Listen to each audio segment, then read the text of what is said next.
ചില കാര്യങ്ങൾ കർത്താവ് നമ്മളെ സഹായിച്ചു കൊള്ളും എന്ന് വിചാരിച്ചുകൊണ്ട് നമ്മളെ ഇറങ്ങിത്തിരിക്കും. അത് വിശ്വാസത്തിൻ്റെ ഒരു യാത്രയാണ്. ചില ഉദ്യമങ്ങൾ നമ്മുടെ മുമ്പിൽ തൽക്കാലത്തേക്ക് അതിൻ്റെ അടയാളം അത് നടക്കണ ഒന്നും കാണുന്നില്ല. എന്നിട്ടും നമ്മൾ അതിൻ്റെ അകത്ത് കർത്താവ് സമയമാകുമ്പോൾ ചെയ്തോളൂ എന്ന് വിശ്വസിക്കാൻ നമ്മളെ സഹായിക്കുന്ന ഒരു സങ്കീർത്തനമുണ്ട്. അത് 126:4.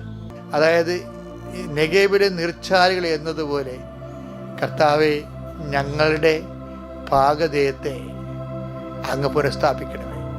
ഈ സങ്കീർത്തനം നിങ്ങൾ ഒരു കാര്യത്തിന് വേണ്ടി പോകുമ്പോൾ അത് നടക്കോ ഇല്ലയെന്ന് നിങ്ങൾക്ക് സ്വാഭാവികമായിട്ട് നിങ്ങൾക്ക് ഒരു ഉറപ്പില്ലാത്തപ്പോൾ നിങ്ങൾ ആ ഉറപ്പ് ദൈവത്തിൽ വെച്ചുകൊണ്ട് ഈ സങ്കീർത്തനം പാടിക്കൊണ്ട് പോകണം. എന്താണ്?